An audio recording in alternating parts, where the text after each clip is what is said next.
This video here is made for Dan, Cool Blue Lights. He's got a video up there and he's having a problem with, he's got a radio. I don't know if it's a Zenith or not because he didn't give me the model number. If he did on the video, I didn't catch it. But he did post a schematic which I printed out. He's got two 6X5s here. I put the pinout numbers on here. And I told him I'll try to make a video of this and find out maybe if we can replace the 6X5s with another tube. I did a lot of looking up and researching and stuff on this, and there is not a real good substitute for a 6X5. 6X4 is subject to the same thing. These tubes are noted for heater to cathode shorts, which can take out the transformer.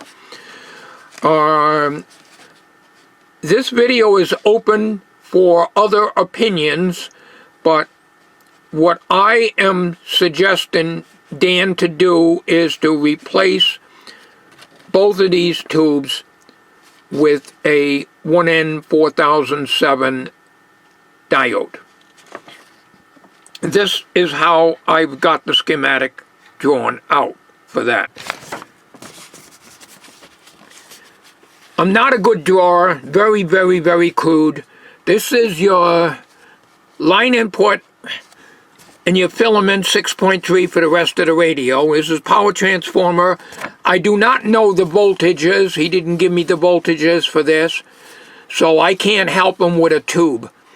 The 1N4007 has a 1000 volt peak inverse voltage. So in other words, they're perfect for this. I have no idea. I always have to guess at the resistor. I'm saying between 50 and 100 ohms as a surge resistor, 5 watt, wire wound, to be put at the cathode end of these diodes and connect that to pin number 8. You remove both of these 6X5 tubes. The cathodes on the tubes are in parallel. Okay, so pin number 8 is your hot point at which you can connect these diodes.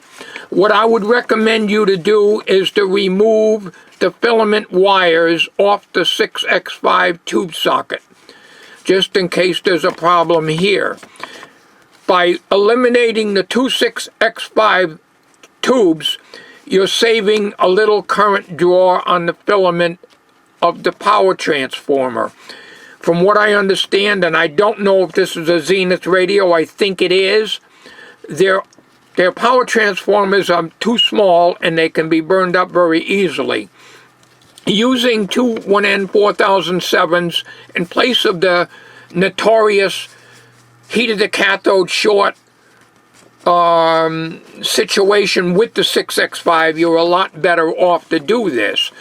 You used to be able to get plug-ins for these, but because you've got,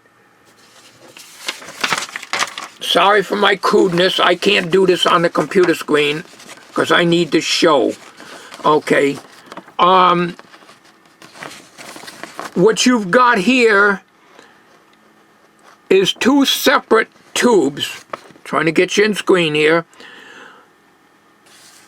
The plates are in parallel on each one of these 6X5s. So it's actually handling double the current, so to speak.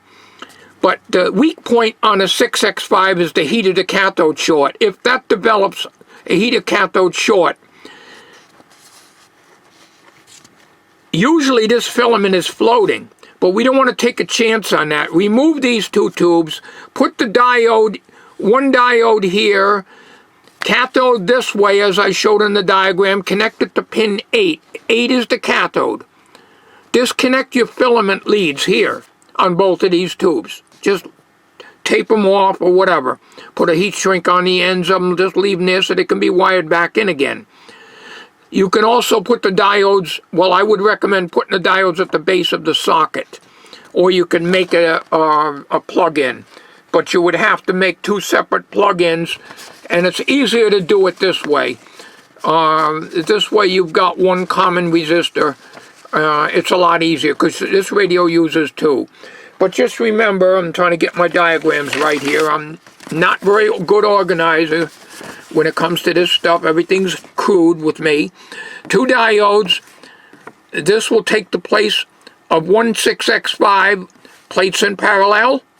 This will take care of the second 6x5 plates in parallel. 2 cathodes go together through a 5-watt, 150 to 100 ohms. I'm guessing at that. I don't do math formulas. I don't know what your voltage is on the output here. I don't have that information. I don't know the current draw of your B+, but I'm probably saying it's probably around 50 to 70 mils. So, looking at this diagram, and my batteries are running down on my JVC. I got a very small battery in this camera, so it doesn't last very long. Alright, this is what Dan is up against. He's got a speaker field, which is a filter choke, so he's got to input a filter choke. If somebody could come up with an idea of replacing the tubes with a tube with a direct heated cathode, but it would have to be a 6.3 volt direct heated cathode, that might be a better option. I don't really know. I don't know. I think the diode idea is going to be the best. So, Dan, I'm not very good at this stuff. I usually have to refer to other people. There's a big topic on the Antique Radio Forum about this way back in 2006. The best way I would do it is take 4007s, like you got here. There'll be plenty strong enough for this type of work. Just add that resistor at the output. Connect that resistor to pin 8. Remove the 2 filament leads from the tube socket, because you don't want the filament connected to pin 8 anymore, or whatever. So, like I say, if anybody else, I have maybe somebody like Jim Asbell, who's really, really good at this stuff, and I'm sure a lot of other fellas that chimes in on my videos from time to time can help Dan out better than I can. I'm just no good at this stuff, but I'm giving it my best. What I usually do is I don't modify things. I just use them. I've used 6x5s before. Putting a fuse in the primary should take care of it. I've also heard you can put a fuse, like a 1/2 amp fuse. This is your B negative right here, okay? This is your negative of your electrolytics here. This is your electrolytics positive on the choke side, the speaker field. So this is your B negative. So you want to lift that lead and put a fuse of a 1/2 amp. That's all you need. Maybe even less than that. I don't do math. I can't do formulas.